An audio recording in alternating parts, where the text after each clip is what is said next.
Hello बच्चों, स्वागत है आप सभी का आपके अपने परिवार एलसीएम साइंस एकेडमी पर। आज का जो हमारा वीडियो रहने वाला है, एक शॉर्ट एंड स्वीट वीडियो जो हमारा आज रहने वाला है वो रहेगा CUET एग्जाम के बारे में। आप सामने देख पा रहे हो कॉमन यूनिवर्सिटी एंट्रेंस टेस्ट के बारे में, जो कि अंडर ग्रेजुएट प्रोग्राम के लिए है। CUET 2024 यानी आने वाले समय में जो एग्जाम होने वाला है CUET का, उसमें क्या क्या खास बातें हैं, कब फॉर्म स्टार्ट हो रहा है, क्या पैटर्न है। और आज की जो हमारी मेन डिस्कशन रहने वाली है वो रहने वाली है लैंग्वेज चूज करते समय क्या क्या सावधानी रखें, डोमेन सब्जेक्ट चूज करते समय क्या क्या सावधानी रखें। जनरल टेस्ट तो चलो कॉमन है, तो उसमें इतना ज़्यादा सावधानी रखने की जरूरत नहीं है।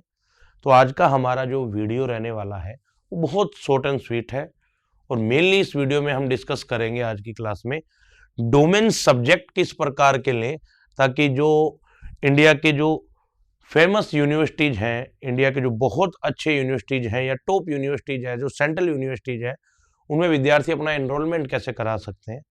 आज की क्लास में हमारा जो डिस्कशन रहेगा वो इन्हीं चीज़ों पे रहेगा। तो कुछ बेसिक चीज़ों से स्टार्ट करते हैं बिल्कुल, फिर धीरे धीरे हम डोमेन सब्जेक्ट की ओर बढ़ेंगे आज की इस क्लास में। तो देखिए, सबसे पहले तो देखिए important information and dates at a glans.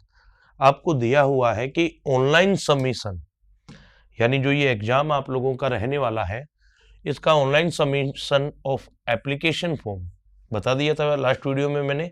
27 फरवरी से 26 मार्च तक आप फॉर्म भर सकते हैं 11:50 PM तक। ठीक है। Last date of successful transaction of fee through credit debit card, या आपको नेट के बारे में, यूपीआई के बारे में बताया, 26 मार्च तक आप ये काम कर सकते हैं। फिर बोल रहा गया है करेक्शन इन पर्टिकुलर्स, यानी करेक्शन के लिए भी उन्होंने बताया 28 मार्च तक कर सकते हैं। Announcement of the city of examination, यानी 30 अप्रैल के लगभग, ये टेंटेटिव डेट है, प्रोविजनल डेट है, यानी 30 अप्रैल के लगभग तक आप लोगों को बता दिया जाएगा कि आपका एग्जामिनेशन सिटी क्या रहने वाली है। फिर बोल रहा है downloading admit card from the NTA की वेबसाइट है, जो आप लोगों के nta.ac.in, वहाँ से आप मई के सेकेंड वीक में अपना एडमिट कार्ड डाउनलोड कर सकते हैं। डेट ऑफ एग्जामिनेशन बताई गई है 15 मई से लेकर 31 मई तक, यानी एग्जाम एक सिंगल डे यानी वन डे एग्जामिनेशन नहीं है, कई शिफ्टों में किया जा सकता है, कई दिनों तक चलने वाला एग्जाम है। Display of recorded responses and answer keys to be announced later on the website, यानी आंसर की के बारे में आप लोगों को एनटीए की वेबसाइट पे सूचित कर दिया जाएगा। वेबसाइट है आप लोगों के http:/exams.nta.in nta.ac.in CUET UG, और declaration of results on the NTA website 30 जून के बारे में इन्होंने बताया। अब चलते हैं, देखिए थोड़ा सा आगे के बारे में। एक बहुत अच्छी चीज जो कि नीट में भी देखने को मिलती है, इस एग्जाम में भी देखने को मिली है, आप लोग अपनी क्षेत्रीय भाषाएं, आप लोग जो अपनी रीजनल लैंग्वेज है उनके अंदर भी ये एग्जाम दे सकते हैं। उन्होंने इस चीज के लिए आपके लैंग्वेज कौन कौन सी रखी है, देखिए medium of the question papers clear किया है। Medium of the question paper drawing from the national education policy NEP, the CUET UG 2024 will be conduct in English में है, हिंदी, असमीज, फिर उसके बाद में दिया हुआ बंगाली, गुजराती, कन्नड़, मलयालम, मराठी, उड़िया, पंजाबी, तमिल, तेलुगु एंड उर्दू। यानी इन भाषाओं में अगर काउंट करें इन्हें, तो ये आप लोगों के 5, 7, 8, 9, 10, 3, 13, यानी आप 13 लैंग्वेज के अंदर, आप 13 भाषाओं के अंदर इस एग्जाम को दे सकते हैं। एक बहुत अच्छी चीज़ है, बड़ा अच्छा इनिशिएटिव है। फिर उसके बाद है देखिए इंग्लिश, ऑल एग्जामिनेशन सेंटर, जितने भी सेंटर हैं उन पे इंग्लिश, हिंदी और एक आपको बताया हुआ है उर्दू। इंडिया के सभी एग्जामिनेशन सेंटर पर आप हिंदी, इंग्लिश और उर्दू का एग्जाम दे सकते हैं, यानी उर्दू में एग्जाम दे सकते हैं। फिर बोला इंग्लिश और असमीज एग्जाम सेंटर इन असम, यानी जो हो जहाँ की क्षेत्रीय लैंग्वेज है वहाँ के स्टेट में आप ये परीक्षा दे सकते हैं। कुल 13 लैंग्वेज इन्होंने रखी है। फिर उन्होंने बोला है कि स्कीम ऑफ एग्जामिनेशन क्या है, टोटल 61 सब्जेक्ट हैं, जिनमें 33 लैंग्वेज हैं, 27 डोमेन स्पेसिफिक, 27 मेन सब्जेक्ट है। डोमेन स्पेसिफिक मतलब जो आप लोगों के 12th क्लास के अंदर सब्जेक्ट रहते हैं, और एक जनरल टेस्ट है जो कि कॉमन है। चॉइस ऑफ टेस्ट पेपर, आप मैक्सिमम इस चीज पे ध्यान देते हैं, मैक्सिमम 6 टेस्ट पेपर दे सकते हो आप, मैक्सिमम 4 से 5 आप डोमेन सब्जेक्ट चूज कर सकते हो, इंक्लूडिंग जनरल टेस्ट एंड 1 और 2 लैंग्वेज। यानी 4 से 5 डोमेन सब्जेक्ट दिए जा सकते हैं और इंक्लूडिंग जनरल टेस्ट एंड 1 और 2 लैंग्वेज। अब आप बोलोगे सर उधर 5 हो जाएगा तो इधर कम से कम जनरल टेस्ट और लैंग्वेज अगर कम से कम एक भी लें तो भी 7 हो रहा है, जबकि मैक्सिमम के बारे में बात की गई है कि मैक्सिमम आप 6 सब्जेक्ट ले सकते हैं, मैक्सिमम 6 टेस्ट पेपर आप दे सकते हैं। तो बेटा देखिए, कई ऐसी यूनिवर्सिटीज हैं जहां कंपलसरी नहीं है जनरल टेस्ट को, यानी वो यूनिवर्सिटी आपका एप्टीट्यूड, आपके एप्लीकेशंस वगैरह को चेक नहीं करती है, वो केवल बोलती है कि डोमेन सब्जेक्ट और हमें लैंग्वेज से लेना देना है। तो जरूरी नहीं है इस अवस्था में आपको कि जनरल टेस्ट देना कंपलसरी ही है। जनरल टेस्ट केवल उन्हीं यूनिवर्सिटीज में काम आएगा जिन्होंने कहा है कि आप लोगों के पास एप्टीट्यूड होना चाहिए, और वो हमें पता चलेगा जनरल टेस्ट से। फिर उन्होंने बोला है it is advisable for candidate to select at least 1 language. देखिए, कम से कम एक लैंग्वेज, आप लोगों को मिनिमम एक लैंग्वेज तो लेनी ही है। मीडियम ऑफ द टेस्ट 13 भाषाओं में लिया जाएगा, वो हम पढ़ चुके हैं। मोड ऑफ एग्जामिनेशन की बात की है, हाइब्रिड मोड है, अर्थात पेन और पेपर मोड पे होगा और सीबीटी। तो देखिए, जो ग्रामीण एरिया है या कई ऐसे एरिया है जहाँ ऑनलाइन पेपर कंडक्ट करवाना संभव नहीं है, वहाँ तो पेपर और पेन मोड पे करवाया जाएगा यानी ऑफलाइन, और जहाँ ये संभव है, करवाया जा सकता है, वहाँ पे ये एग्जाम करवाया जाएगा आपके सीबीटी मोड पे, यानी कंप्यूटर बेस्ड टेस्ट होगा। ओके, आगे बोल रहा है it will depend on the candidates count, okay, after the registration is complete. यानी ये पता चलेगा जब रजिस्ट्रेशन कंप्लीट हो जाएंगे उसके बाद में सब कुछ, उससे पहले नहीं कह पाएंगे। Total question 40 out of 50 question for all test papers, okay, 50 में से 40 करने होंगे सभी टेस्ट पेपर में, एंड 60 में से 50 करने होंगे जनरल टेस्ट के लिए। यानी क्लियर कहा है उसने कि जनरल टेस्ट में आपको 50 करने पड़ेंगे 60 में से, यानी 10 में चॉइस मिलेगी आपको। और फिर उसके बाद उसने एक अच्छी चीज बोली है, duration for all test paper would be 45 minutes, ठीक है, except for mathematics, applied mathematics, accountancy, physics, chemistry, economics, computer science and information practices, and general test which would be 60 minute. यानी उन्होंने क्लियर बोला है कि जो एप्लीकेशन वाले subject हैं, अप्लाइड पोर्शन है, जिनमें समय लगता है, उसके लिए आपको 60 मिनट मिलेंगे। बाकी ह्यूमैनिटीज के सब्जेक्ट हैं उनमें एक इकोनॉमिक्स को अलग कर देते हैं बस, बाकी जो आर्ट्स के सब्जेक्ट हैं उन सभी के लिए आप लोगों को 40 मिनट का टाइम ड्यूरेशन मिलेगा। इसने क्लियर किया 45 मिनट का, ओके। और बाकी आपको इनके लिए मैथमेटिक्स है, फिजिक्स है, केमिस्ट्री है, ये एप्लीकेशंस के सब्जेक्ट हैं, सोल्व करने लायक सब्जेक्ट है, न्यूमेरिकल पूछे जाते हैं, तो इनके लिए आपको 60 मिनट का समय मिलेगा। शिफ्ट एंड ड्यूरेशन की बात की है तो it is purpose that for pen and paper mode there may be 3 shift in a day of about 2 hours duration. यानी लगभग 2 घंटे की ड्यूरेशन की आपके 3 शिफ्टें भी आयोजित की जा सकती है। वो नंबर ऑफ स्टूडेंट पर डिपेंड करेगा कितने इनरोल होते हैं। Language to be tested through reading comprehension based on different type of passage, factual आएंगे, okay, literacy and narrative based आएंगे, and literary aptitude and vocabulary. यानी लैंग्वेज के अंदर देखिए नॉर्मल बताया इन्होंने, आपके रीडिंग स्किल्स अच्छे होने चाहिए, आपका कॉम्प्रीहेंशन वाला पोर्शन अच्छा होना चाहिए, उनसे रिलेटेड आप लोगों के क्वेश्चन पूछे जाएंगे। Domain subject as given on the NTA website. देखिए मैं आपको वैसे क्लियर कर देता हूँ, हम आज थोड़ा डिस्कशन साइंस पे करेंगे इसमें। जो डोमेन सब्जेक्ट जो आपके 12th क्लास में है, जो 12th क्लास में आपके सब्जेक्ट है वो डोमेन सब्जेक्ट होंगे, वो आप चूज कर सकते हैं। जनरल टेस्ट के अंदर आपके GK, current affairs, general mental ability, numerical ability, quantitative reasoning, simple application of the basis of the mathematical concept, arithmetic, algebra, geometry, mensuration, statistics and logical and analytical reasoning.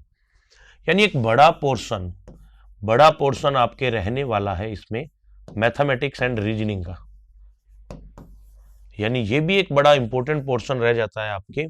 Simple है, इतना कोई typical questions नहीं पूछे जाते हैं कि बच्चे नहीं कर पाए, आसान है। अब देखिए थोड़ा सा आगे चलते हैं, हम इन चीजों पे एक बार डिस्कशन कर लें, फिर आएंगे हम। बोला for appearing in the CUET UG 2024 there is no age limit, कोई एज लिमिट नहीं है for the candidates who have pass the 12th class और इक्विवेलेंट एग्जामिनेशन, इस साल जो 12th में है, और are appearing in 2024 irrespective of their age can appear in the CUET UG 2024 examination. However, the candidates will be required to fulfill the age criteria, if any, of the university or institution organization in which they are desirous of taking admission. देखिए कई universities खुद मांग सकती है, कुछ criteria रख सकती है यूनिवर्सिटी के द्वारा, CUET में ऐसा कोई क्राइटेरिया नहीं रखा गया है। जैसे DU ने बोल दिया, JNU या BHU ने बोल दिया कि हमारी तरफ से कुछ आपको ये क्राइटेरिया है, ये आपको फॉलो करना पड़ेगा अगर आप एडमिशन लेना चाहते हैं हमारी यूनिवर्सिटी में। तो CUET की तरफ से कोई एज लिमिट नहीं है, आप कभी भी मर्जी पड़े एग्जाम दे सकते हैं। शेड्यूल ऑफ एग्जामिनेशन के बारे में बताया, डेट ऑफ एग्जामिनेशन बता चुका हूँ, 15 से 31 मई के बीच होगा। मोड ऑफ एग्जामिनेशन दोनों मोड पे हो सकता है, 3 शिफ्टें करवाई जा सकती है। Duration of examination to be notified later, थोड़ा आपके बाद में होगा, ठीक है। और उन्होंने बोला है आप लोगों को जो PWBD कैंडिडेट्स हैं आपके, उनको 20 minute for each hour examination, यानी हर घंटे के एग्जामिनेशन के लिए 20 मिनट उन्हें एक्स्ट्रा मिलेगी, नॉर्मल सी बात है। अब देखिए थोड़ा अगर डिस्कस कर लेते हैं अपने लैंग्वेजेस पे। टोटल देखिए 13 जो लैंग्वेज हैं आपके, कौन कौन सी है। इंग्लिश, अगर मैं बात बताऊं आप लोगों के, तो देखिए एक लैंग्वेज तो आपको इंग्लिश लेनी ही है। अगर आप एक ही लैंग्वेज लेना चाहते हैं तो मैं बोलूंगा इंग्लिश लैंग्वेज तो हर यूनिवर्सिटी मांग रही है, लगभग सभी यूनिवर्सिटी में इंग्लिश तो मांगी ही जाती है। तो एक लैंग्वेज तो आप लोगों को इंग्लिश, हो सके तो इंग्लिश रखनी ही है। उसके बाद अगर आप चाहें सेकंड लैंग्वेज तो आप हिंदी भी रख सकते हैं, या उसके अलावा असामीज, बंगाली, गुजराती, कन्नड़, मलयालम, मराठी, उड़िया, पंजाबी, तमिल, तेलुगु, उर्दू रख सकते हैं, ठीक है। यानी अगर जैसे मान लो हमारे यहाँ से बच्चे जाते हैं तो मैं बोलूँगा अगर 2 लैंग्वेज आप चूज करते हैं तो आपके लिए ज़्यादा सही रहेगा।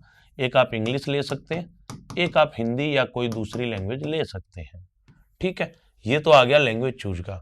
इंग्लिश इसलिए मैं आपको बता रहा हूँ, जितनी भी यूनिवर्सिटीज हैं इंग्लिश तो सभी ने मांगी है, तो इंग्लिश तो आप कंपलसरी कर दीजिए अपनी तरफ से कि इंग्लिश तो लेना ही है। उसके अलावा देखिए अदर जो आपके लैंग्वेज है उसमें Arabic, Bodo, Chinese, Dogri, French, German, Italian, Japanese, Kashmiri, Konkani, Maithili, Manipuri, Nepali, Persian, Russian, Santhali, Sindhi, Spanish, Tibetan और संस्कृत। यानी उसके बाद आप लोगों को टोटल 20 लैंग्वेज और दी है, जिसमें फॉरेन लैंग्वेजेस भी शामिल है। अगर आप चाहते हैं कि एक लैंग्वेज और ली जाए जिसके माध्यम से मुझे फॉरेन लैंग्वेज भी सीखने को मिले और वो आगे चल के मेरे अगर काम आ सके, आपको लगता है कि आपको फॉरेन लैंग्वेजेस सीखनी चाहिए, तो बेटा DU में भी ऑलमोस्ट ये सारी की सारी लैंग्वेज है, आप चाहें तो इनमें से भी कोई चूज कर सकते हैं। फिर आ जाते हैं हम डोमेन सब्जेक्ट के बारे में, ठीक है। डोमेन सब्जेक्ट के बारे में अगर हम बात करते हैं क्या क्या है, अगर डोमेन सब्जेक्ट की बात करें, accountancy, bookkeeping, agriculture, anthropology, biology, biological studies, biotechnology, biochemistry, business studies, chemistry, environmental studies. उसके बाद है कंप्यूटर साइंस या इंफॉर्मेटिक प्रैक्टिसेस यानी कि IP, इकोनॉमिक्स या business economics, engineering, graphics, entrepreneur, जो भी आज के टाइम एंटरप्रेन्योर बन रहे हैं उनके लिए भी है, fine arts, visual arts, sculpture, painting और कमर्शियल आर्ट, ज्योग्राफी या geology, history, home science, okay, knowledge, tradition, practices of India, legal studies, mass media या मास कम्युनिकेशन। देखिए आजकल ये बड़ा चर्चित है, आप जितने भी जर्नलिस्ट देखते हो, आप आज तक देख रहे हैं, ABP न्यूज़ देख रहे हैं, या कोई भी टाइम्स ऑफ इंडिया देख रहे हैं, श्वेता सिंह को देख रहे हैं, जनाब कश्यप को देख रहे हैं, रूबिका लियाकत को देख रहे हैं, जो अच्छा बोलते हैं। तो देखिए सभी को सिखाया जाता है मास कम्युनिकेशन के अंदर, पहले देहरादून में ही था, अब उसके अलावा हर बड़ी यूनिवर्सिटी में मास कम्युनिकेशन का कोर्स कराया जाने लगा है। आप में स्किल है, आपको लगता है आप अच्छे वक्ता हो सकते हैं और आगे चल के पत्रकारिता में करियर बनाना चाहते हैं तो मास कम्युनिकेशन कोर्स के थ्रू आप अपनी यूजी कर सकते हैं। एक सब्जेक्ट है ये भी। मैथमेटिक्स और applied mathematics, performing arts, physical education, national cadet corps, NCC, yoga, physics, political science, psychology, Sanskrit, sociology, teaching aptitude. ये 27 सब्जेक्ट हैं। ये आपको 27 डोमेन सब्जेक्ट दिए हैं और एक है फॉर वोकेशनल या open eligibility cross stream any other as applicable. General test दे रखा है वोकेशनल के लिए, ओपन एलिजिबिलिटी या क्रॉस स्ट्रीम या एनी अदर एप्लीकेबल के लिए, सभी के लिए ये वैसे जनरल टेस्ट कॉमन ही होगा बच्चों। ठीक है, इस प्रकार इनको इंक्लूड करें सभी को तो 61 हो जाते हैं टोटल आपके। अब बच्चों एक चीज देखिए, हमारा क्या डिस्कशन है आज का। हमारा डिस्कशन है कि सब्जेक्ट, हमारा जो डिस्कशन है आज का वो है सब्जेक्ट के बारे में। मान लीजिए कि आप 6 टेस्ट देते हैं तो देखिए उसके अंदर आप लोग क्या कर सकते हैं, चाहे तो उसके अंदर आप 1 से लेकर 2 लैंग्वेज ले सकते हैं। 1 से 2 लैंग्वेज में आप चाहें, सबसे पहले तो देखिए इंग्लिश को तो कंपलसरी कर दो, आप लेनी ही है। उसके साथ में आप हिंदी या कोई दूसरी लैंग्वेज ले सकते हैं। ठीक है, वैसे इंग्लिश का ये बेनिफिट है, डीयू से लेकर जितनी भी अच्छी यूनिवर्सिटीज है सभी ने इंग्लिश को मांगा ये लैंग्वेज के अंदर। फिर उसके बाद अगर हम आए डोमेन सब्जेक्ट में, अगर मान लो 3 से 4 आप सब्जेक्ट अगर लेना चाहें तो, या 3 से 4 टेस्ट दें डोमेन के आप, तो देखिए मेरा मानना है अगर आप मैथ के स्टूडेंट हैं तो पीसीएम, बायो के स्टूडेंट हैं तो पीसीबी। इनके बारे में मैं आपको ज्यादा क्यों बता रहा हूं, क्योंकि इन चीजों पे थोड़ा सा गौर करते हैं। चाहे आपके डीयू हो, चाहे आपके जेएनयू हो, चाहे आपके बीएचयू हो, चाहे आपके अदर जो भी हैं, अलीगढ़ मुस्लिम यूनिवर्सिटी हो या जामिया यूनिवर्सिटी हो, आपके सभी ने आपके जो कोर सब्जेक्ट है उसमें पीसीएम या आपके पीसीएम और इधर लिख देते हैं पीसीबी, फिजिक्स, केमिस्ट्री, बायो, ये रखे ही हैं बच्चों। अगर आप चाहते हैं अपने कोर सब्जेक्ट, अपने डोमेन सब्जेक्ट, तो देखिए ये लगभग हर बड़ी यूनिवर्सिटीज में है। लेकिन अगर आप ऑनर्स करना चाहते हैं, अगर आप चाहते हैं ऑनर्स करना, तो एक तो आपके सब्जेक्ट रहेगा मैथ या अप्लाइड मैथ का, और 2 और आपके उसमें से टेस्ट होंगे जो आपको चूज करने पड़ेंगे। ठीक है, तो मेरा मानना है कि अगर आप मान लो इसके साथ में कंप्यूटर भी ले सकते हैं, ये लीजिए, आप चाहें तो कंप्यूटर भी ले सकते हैं इसके साथ, या कोई भी एक अदर कोर्स भी आप ले सकते हैं। अगर आपका मन है कंप्यूटर के साथ, मान लीजिए किसी बच्चे को ह्यूमैनिटीज का कोई सब्जेक्ट पढ़ना है, इकोनॉमिक्स ले सकते हैं अगर आप 4 सब्जेक्ट लेते हैं तो। और उसके बाद में आपके लास्ट रहेगा जनरल टेस्ट, ये तो कॉमन है। तो देखिए सब्जेक्ट का जो फॉर्मूला है, आप या तो ये फॉर्मूला रख सकते हैं 2 + 3 + 1, या आप ये फॉर्मूला रख सकते हैं 1 + 4 + 1, यानी 2 रख लें लैंग्वेज, 3 रख लें डोमेन, और 1 हो गया जनरल टेस्ट, या 1 ले लें लैंग्वेज, 4 ले लें डोमेन, और 1 हो गया आपका जनरल टेस्ट। अब डिपेंड करता है आपका इंटरेस्ट किस में है। और वैसे तो देखिए तमाम बड़ी यूनिवर्सिटीज हैं, आप चाहे मैं अगर आपको बताऊं तो एक तो आप इंग्लिश ले सकते हैं, एक इंग्लिश ले लीजिए, नॉर्मल पेपर आता है, कॉम्प्रीहेंशंस है, वोकैबुलरी से, अगर आपके रीडिंग स्किल्स अच्छे हैं तो आप इजीली कर सकते हैं, इतना कोई टिपिकल नहीं है। 3 आप डोमेन चूज कर सकते हैं जिसमें आप फिजिक्स ले सकते हैं, केमिस्ट्री ले सकते हैं, बायोलॉजी ले सकते हैं, या मैथमेटिक्स ले सकते हैं, पीसीएम और पीसीबी दोनों में से जो आपको कोर सब्जेक्ट अच्छे लगे। अगर मैं आपको बात बताऊं, मैक्सिमम 100% लास्ट बार एग्जाम की बात करें तो बायो वाले बच्चों के था, लगभग 3 लाख के करीब बच्चों ने सब्जेक्ट चूज किया था बायोलॉजी को, और उसमें से लगभग आपके काफी बच्चे ज्यादा थे, लगभग अराउंड 2-4 हजार से ज्यादा बच्चों के 100% रहा है बायोलॉजी में। फिजिक्स में आंकड़ा कम है, और 4 लाख के करीब मैथमेटिक्स में थे बच्चों, लगभग 251 बच्चों के 100% थे मैथ में। यानी एक चीज तो क्लियर है, अगर आप जाना चाहते हैं टॉप की यूनिवर्सिटीज में, तो आपका जो डोमेन है, जो आपका 12th क्लास का सब्जेक्ट है वो बहुत अच्छा तैयार होना चाहिए। अक्सर होता क्या बेटा, ह्यूमैनिटीज वाला जो पोर्शन है, आर्ट्स वाला जो पोर्शन है, उसमें एक चीज देखी जाती है कि एप्लीकेशंस नहीं है, आपको कुछ सोल्व नहीं करना पड़ रहा, तो वहां 100 परसेंटाइल वाला आंकड़ा बहुत बच्चों के रहता है, क्योंकि पेपर एमसीक्यू है। तो 100 परसेंटाइल ह्यूमैनिटीज में लाना इतना ज्यादा टिपिकल नहीं पड़ता है। लेकिन साइंस के अंदर मैथमेटिक्स है, फिजिक्स है, केमिस्ट्री भी मान सकते हैं हम, बायोलॉजी है, ये इनमें मैथ और फिजिक्स में थोड़ा सा ये आंकड़ा टफ पड़ता है। तो देखिए, अगर आप चाहते हैं साइंस के अंदर अपना करियर बनाना, तो CUET का एग्जाम आपको देना चाहिए। आपके एक अच्छी चीज है, एग्जाम में 12th क्लास का पोर्शन पूछा जा रहा है। एक चीज याद रखनी है जो सभी बच्चों के लिए इंपॉर्टेंट है, जो आप लोगों के डोमेन है, इनका जो सिलेबस है वो 12th क्लास का ही है बेटा। यानी जो क्लास आप अभी पढ़ के आए हो उनके रिलेवेंट ही क्वेश्चन पूछे जाएंगे, और क्वेश्चन का स्तर कोई बहुत ज्यादा हाई लेवल नहीं है, एवरेज लेवल के क्वेश्चन पूछे जाते हैं। अगर कोई एवरेज स्तर का बच्चा है तो वो आराम से थोड़ी ज्यादा मेहनत कर ले तो 100 परसेंटाइल वो इजिली ले सकता है। क्लियर है? सो ये हमारा पोर्शन था, और दोनों में से जो भी आप स्कीम पसंद करते हैं, या तो पैटर्न है आप लोगों का वो रहेगा इस एग्जाम के लिए 1+4+1 का, या आप चाहें तो पैटर्न लगा सकते हैं 2+3+1 का। जो अच्छा लगे आपको, उनमें से आप एक पैटर्न चूज कर सकते हैं, क्योंकि मैक्सिमम आप 6 ही टेस्ट चूज कर सकते हैं बच्चों।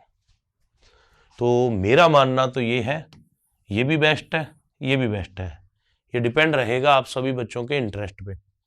तो ये हमारा पोर्शन था बेटा आज की क्लास का, और मैं कुछ मेरी तरफ से बातें बोलता हूँ। फिलहाल जो बच्चे 12th क्लास में, पूरा फोकस 12th क्लास पे रखिए, मेहनत कीजिए, अंतिम समय है, अंतिम समय की लड़ाई जारी है आपकी, मेहनत करते जाइए, अच्छा रिजल्ट आएगा। जिस दिन आपका 12th क्लास का एग्जाम खत्म होता है तो वो एक मार्कशीट मात्र है, एक योग्यता है कई यूनिवर्सिटीज के लिए या कई कॉलेजेस के लिए, और कुछ नहीं बेटा।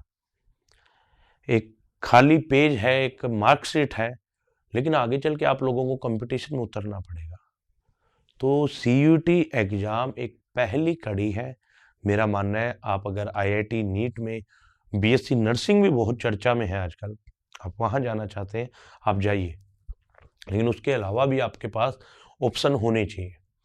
टॉप की यूनिवर्सिटीज में जाके अगर आप वहां से अपना ग्रेजुएशन प्रोग्राम भी कंप्लीट करते हैं तो बहुत कुछ सीखने को मिलता है। तो ये CUET का पैटर्न था, और आज का जो समय है वो वैसे भी साइंस का, टेक्नोलॉजी का और मैथमेटिक्स का टाइम है। आप लोगों को साइंस स्ट्रीम लेने के बाद ह्यूमैनिटीज के सब्जेक्ट जितने भी हैं, जो वहां करियर अपॉर्चुनिटीज है वो तो मिलती ही है। आप डिफेंस सेक्टर में जा सकते हैं, आप UPSC में उतर सकते हैं, आप टीचिंग में जा सकते हैं, आप कोई भी प्रोग्राम है जिसमें आपका मन करता है वहां जा सकते हैं अगर आप साइंस स्ट्रीम से हैं। क्योंकि देखिए, एक डायनेमिक सब्जेक्ट है साइंस, इसमें स्टैटिक जैसा कुछ नहीं, पूरा डायनेमिक है, गतिशील है बिल्कुल। हर एक चीज आप रिसर्च में जा सकते हैं। बड़ी बात यह है, आप चाहते हैं सर हमें कुछ रिसर्च करनी है, हमें पढ़ना है अच्छे तरीके से, साइंस में जितनी पढ़ाई की जाए उतनी कम है। तो अगर आप 10th क्लास का इस साल एग्जाम देने वाले हैं, कुछ बच्चे अगर जूनियर हैं, तो देखिए मैं इस पे भी एक वीडियो बनाने वाला हूं बहुत ही जल्द 10th क्लास के बाद, क्योंकि आगे चल के 10th क्लास के बाद जो सब्जेक्ट आपके द्वारा लिया जाएगा, उस सब्जेक्ट के आधार पर यह फैसला किया जाएगा, ये रिजल्ट आएगा कि आगे चल के आप किस रास्ते पे चलने वाले हैं, या कितनी करियर अपॉर्चुनिटीज आपको मिलने वाली है उस रास्ते पर। तो इसके लिए मैं एक जल्द ही वीडियो बनाऊंगा आप सभी बच्चों के लिए, जिसमें मैं बताऊंगा आफ्टर 10th क्लास कौन सा सब्जेक्ट लें, किस प्रकार लें, और किस प्रकार उस चीज को फॉलो करें। ठीक है? तो आज का जो हमारा वीडियो था वो CUET का डोमेन सब्जेक्ट का था। अब जल्द ही इसके बारे में एक वीडियो और बनाया जाएगा, जिसके अंदर हम ये बताएंगे पेपर का पैटर्न क्या है, साइंस के अंदर किस प्रकार का पेपर पूछा गया है, जनरल का पेपर किस प्रकार था, लैंग्वेज किस प्रकार की पूछी गई है, उसके माध्यम से भी मैं आपको थोड़ा अपडेट कराने का प्रयास करूंगा। जब तक हमारे चैनल पे बच्चों जो भी विद्यार्थी BSc नर्सिंग से जुड़ना चाहते हैं, one of the finest faculty of our state, हमारे राज्य की बेहतरीन फैकल्टी आप लोगों को प्रोवाइड करवाई गई है। मनी जी सर हैं, दिलीप जी सर हैं, जो कंटिन्यू आप लोगों को गाइड कर रहे हैं इस फील्ड से रिलेटेड। तो जो भी बच्चे साइंस बैकग्राउंड के हैं वो जल्द ही इनकी रेगुलर लाइव क्लासेस स्टार्ट होने वाली है। आप जुड़िए और जानने का प्रयास कीजिए कि क्या डेप्थ है इस सब्जेक्ट की, क्या क्या सीखा जा सकता है इस विषय के बारे में। वो सभी चीजें आप लोगों को सर से पढ़ के ही पता चल पाएगी। तो मुलाकात करूंगा आप सभी बच्चों से अब जल्द ही, एक छोटे से ब्रेक के बाद। तब तक के लिए नई नई सूचनाओं से जुड़े रहने के लिए, नए नए एग्जाम्स के बारे में जानने के लिए आप सभी बच्चे आज ही जुड़िए एलसीएम साइंस अकेडमी से। और इस वीडियो को अपने जितने भी साथी हैं वहां तक भी जरूर पहुंचाइए, ताकि उन बच्चों को सीयूईटी के बारे में बेसिक नॉलेज पता चल सके। और एक चीज और याद रखनी है, इसमें आपको अपनी जो जानकारियां हैं वो सोच समझ के और ध्यान से भरनी है। फोन नंबर से लेकर अकाउंट तक एक बार अगर आपने इनरोल कर दिया है तो वो बाद में एडिट या बाद में चेंज नहीं होने वाले हैं। सब्जेक्ट का चुनाव सोच समझ के करना है, सभी से गाइडेंस लेनी है, सभी से पूछना है, फिर सोचना है खुद को कि मैं ये सब्जेक्ट लेने जा रहा हूँ, क्या मैं इस सब्जेक्ट को आगे लेकर चल सकता हूँ, क्या मैं इसमें मेहनत कर सकता हूँ। ये तमाम तरीके की चीजें हैं, पहले सोचना है उसके बाद चूज करनी है। तो मुलाकात करूंगा जल्दी आप सभी बच्चों के बीच एक और नई वीडियो के माध्यम से। तब तक के लिए मेरी तरफ से आप सभी लोगों को गुड बाय, आपसे विदा लेते हैं और मुलाकात करेंगे आप सभी बच्चों से जल्द ही। धन्यवाद।